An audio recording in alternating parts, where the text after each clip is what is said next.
a high-level US visit to Kyiv coincided with one of Ukraine's deadliest nights this year, as President Volodymyr Zelensky met US Secretary of the Army Daniel Driscoll just hours after a Russian missile barrage in Ternopil.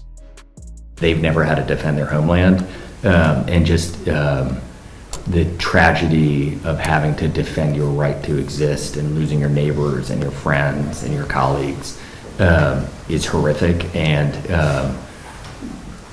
it is just something that no nation should face. And when we, the Army, look and see how well you guys have done, it's remarkable. US officials said Driscoll and senior Army leaders were in Kyiv to support ongoing peace discussions. Zelensky thanked Driscoll, President Donald Trump, and Vice President J.D. Vance, and handed over a booklet listing foreign components found in Russian missiles. Parts Ukraine says originate from the US, Germany, China, Taiwan, the Netherlands, Japan, Switzerland, and the UK. Kyiv later confirmed that Zelensky received a draft US peace plan, calling it Washington's assessment, meant to revive diplomacy. Both sides agreed to work on the plan to secure a just end to the war.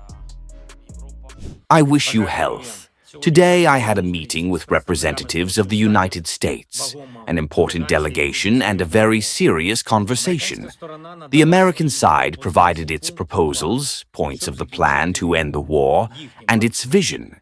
Since the first days of the war, we have taken one extremely simple position.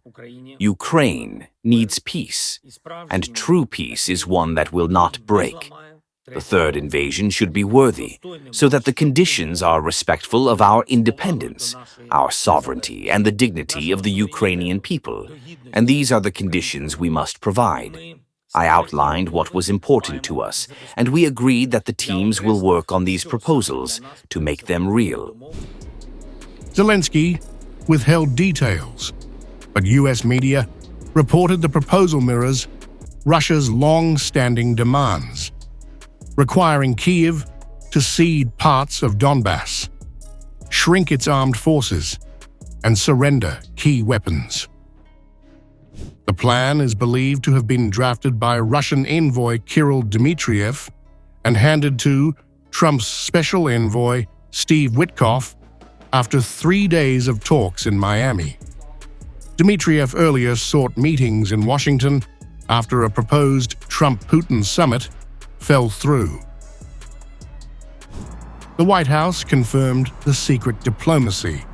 Press Secretary Caroline Leavitt said Witkoff and Secretary of State Marco Rubio had been working quietly for a month, consulting both Moscow and Kyiv.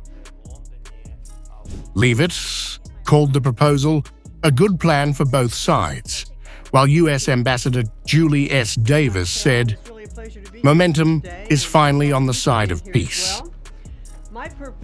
In his nightly address, Zelensky stressed Ukraine seeks true, unbreakable peace that safeguards sovereignty and dignity. With dozens still missing in Ternopil's rubble, he said, Ukraine will engage in diplomacy honestly, defend itself robustly, and ensure no one can claim Kyiv is leaking diplomacy